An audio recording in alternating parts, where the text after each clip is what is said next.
Puluhan siswi Selamat Pagi Indonesia diduga menjadi korban kekerasan seksual oleh motivator nasional sekaligus salah satu founder dari tempat mereka sekolah, Selamat Pagi Indonesia. Namun berkali-kali pihak sekolah Selamat Pagi Indonesia membantah hal tersebut. Sebetulnya seperti apa sih cerita lengkap dari kasus ini? Kita akan coba temukan faktanya bersama saya Gina Vita.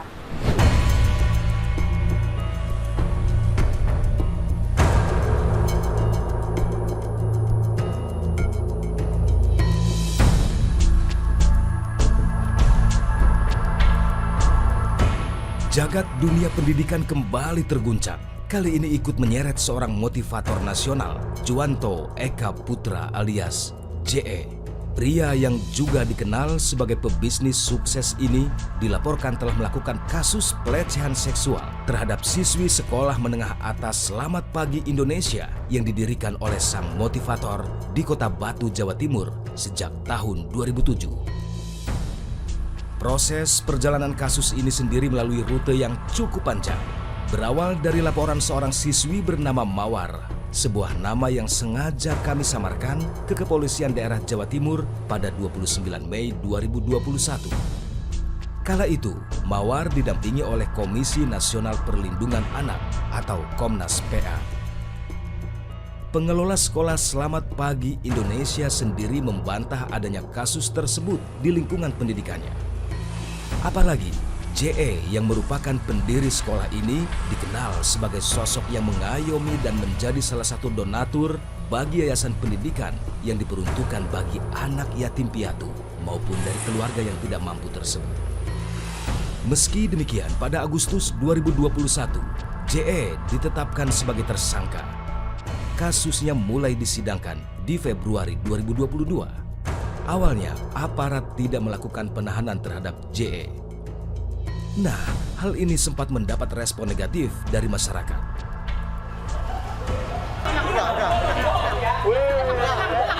Jepri, Tenang. dia macam kau situ.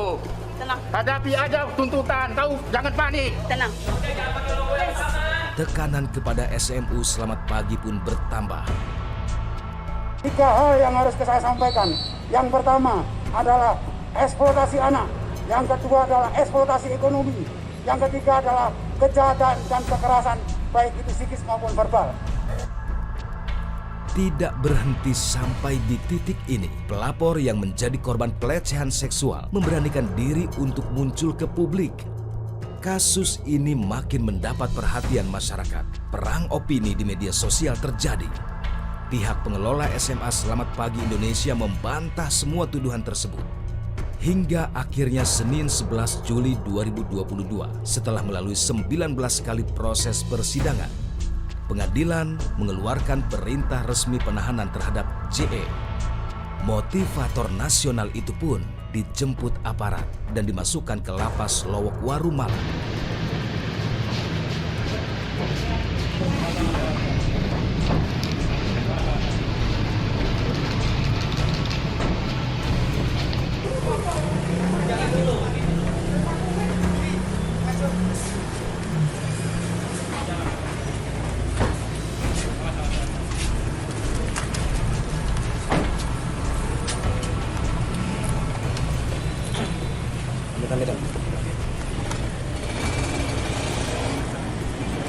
Tahanan atas nama Juwanto Eka Putra ya, berdasarkan penetapan dari pengadilan selama 30 hari terhitung hari ini.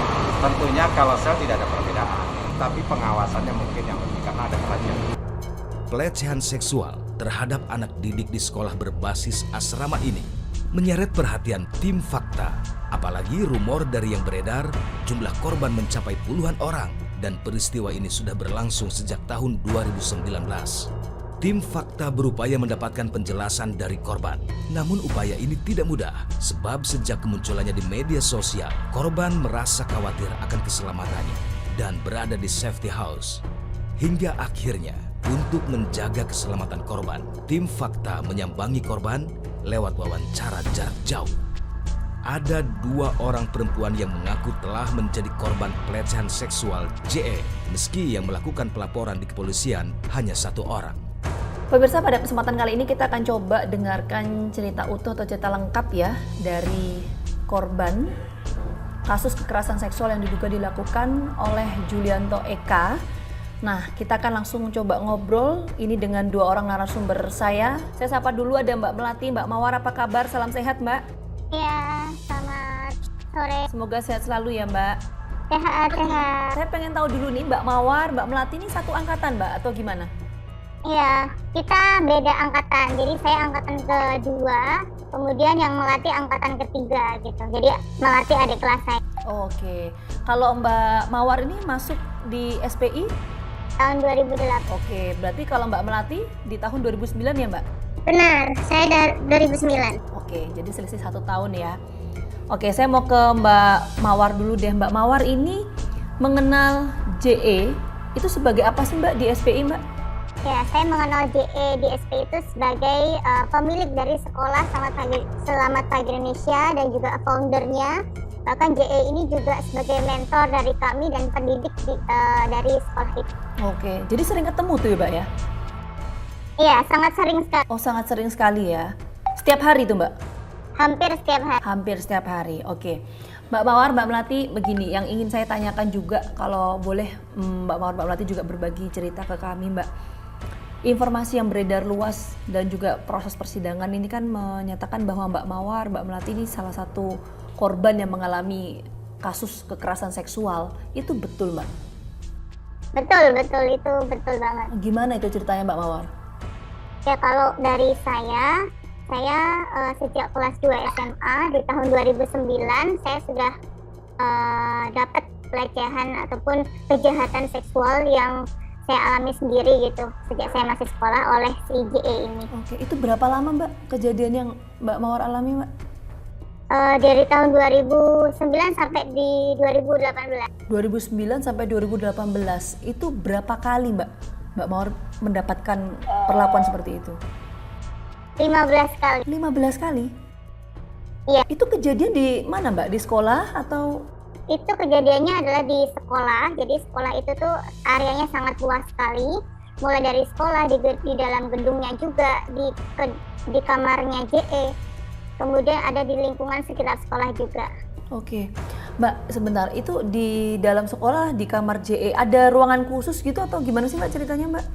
Iya, jadi di sekolah itu waktu zaman saya masih sekolah, ada ruangan JE yang dikhususkan untuk JE itu menginap di sana, untuk tidur di sana.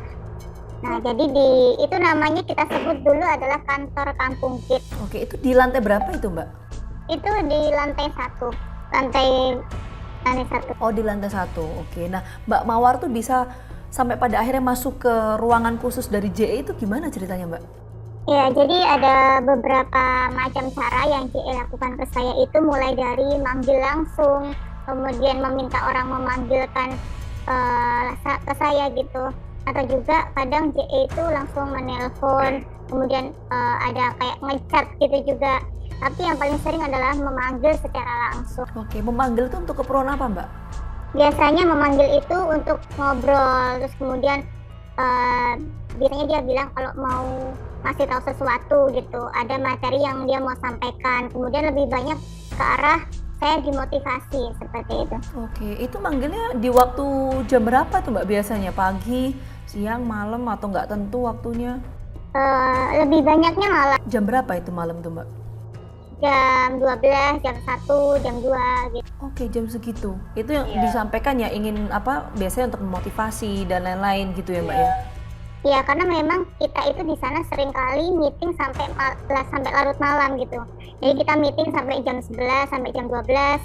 Kemudian setelah meeting itu yang saya diajak ngobrol sama JE. Awalnya berarti nggak ada kecurigaan sama sekali gitu ya, Mbak ya, waktu dipanggil ke ruangan JE?